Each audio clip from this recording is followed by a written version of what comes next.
कभी कभी अच्छे कपड़े पहन लेने चाहिए। चलो ठीक है, अच्छा मौसम है, बात करते हैं परहेज़ के बारे में। तो गुड मॉर्निंग, मैं पवन यादव। परहेज़ दो तरीके के होते हैं, आहार और व्यवहार। आहार का मतलब होता है खाने पीने के परहेज़।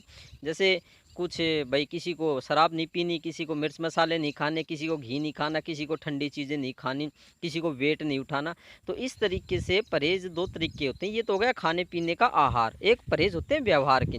भाई व्यवहार का मतलब होता है वेट नहीं उठाना, भाई किसी गलत जगह पे नहीं जाना, किसी सैड जगह पे जहाँ पे मौत वगैरह हो जाती है वहाँ 6 महीने के लिए नहीं जाना, किसी तहसील वगैरह में या किसी कोर्ट कचहरी में ज़्यादा नहीं जाना, क्योंकि उससे दिमाग पे असर पड़ेगा, मानसिक समस्या आएंगी या घरेलू समस्या भी आ सकती हैं, क्योंकि किसी न किसी पे केस किया होगा। नेचुरली बात है कि कोई ना कोई फिर प्रॉब्लम क्रिएट करेगा, कोई ना कोई फिर अपोजिशन ज़रूर क्रिएट करेगा, तो उससे भी दिमाग की समस्याएं बनती हैं।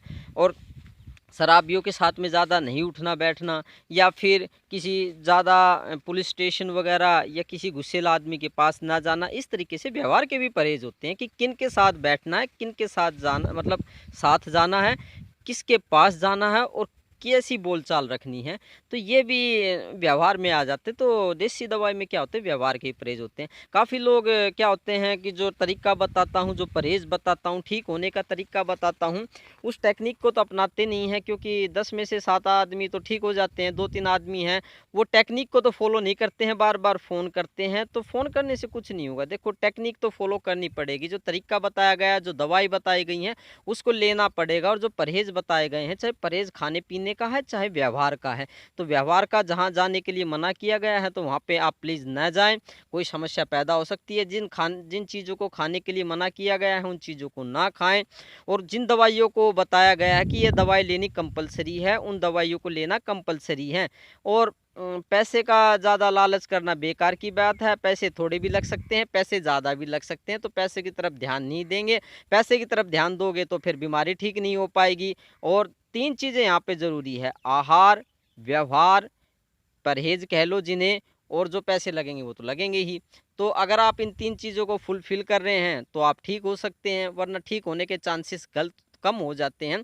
तो ये 2-3% आदमी हैं जो कि परहेज़ वगैरह, जो शराब वगैरह पीते हैं, जो कि भाई परहेज़ नहीं निभा पाते हैं, जो मैं तरीका बताता हूँ उस तरीकों को वो नहीं करते हैं, जो दवाई लेने के लिए उनको बोलता हूँ, वो दवाई नहीं लेते हैं। कुछ आदमी तो वेट का भी परहेज़ नहीं करते हैं। किसी को कमर में दर्द होता है, कहता हूँ वेट का परहेज़ कर लो, वेट नहीं उठाना तो वेट तो कंपल्सरी ही उठाएँगे। किसी को बोलता हूँ भाई पुलिस स्टेशन में नहीं जाना है, कोर्ट में नहीं जाना, तो पक्का जाएगा कि ज़रूरत है, पैसे मिलेंगे या मुझे ज़मीन लेनी है, तो ठीक है। तो वो तो चलो मिल जाएगी, ज़मीन भी मिल सकती है, पैसे भी मिल सकते हैं, लेकिन मानसिक समस्या तो आएगी, घरेलू समस्या भी आएगी और किसी के साथ में दुश्मनाई भी बढ़ेगी। तो दिमाग की समस्या और टेंशन तो बढ़ेगी ही।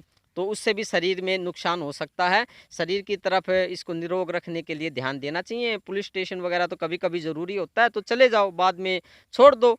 ज़रूरी नहीं है तो छोड़ दो। ऐसा नहीं है कि 20-20 साल तक, 10-10 साल तक, 5-5 साल तक आप पुलिस स्टेशन ही जा रहे हैं, कोर्ट कचहरी में जा रहे हैं, ऐसे नहीं। बात को सुलझाने की कोशिश करनी चाहिए और परहेज़ निभाने की भी कोशिश करनी चाहिए। अब किसी को मिर्च मसाले का परहेज़ बताता हूँ, वो ज़्यादातर मिर्च मसाले ज़्यादा ही खाते हैं, तो कैसे ठीक होगा?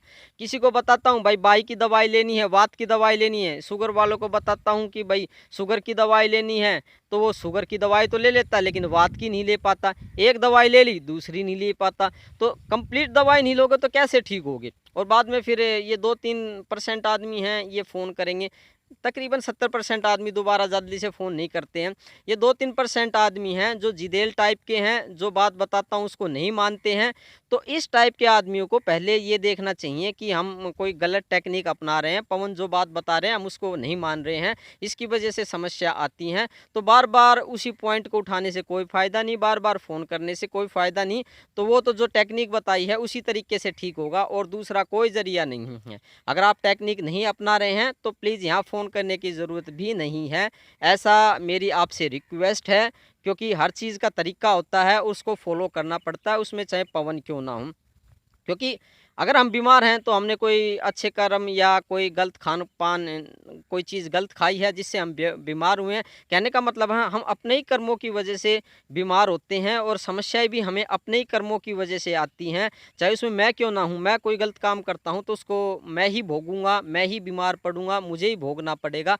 अगर आप कोई गलत काम करते हैं तो आपको ही भोगना पड़ेगा, दूसरों के साथ या दूसरों से बार-बार फ़ोन करने से कोई फ़ायदा नहीं है। वो 1 या 2 बार में वो बात को बता देंगे और अगर आप उसको अगर तरीके को अगर आप जान लेते हैं और उसको फ़ॉलो करते हैं, उस तरीके को अपनाते हैं तो आपकी प्रॉब्लम सॉल्व हो जाएगी, वरना नहीं हो पाएगी।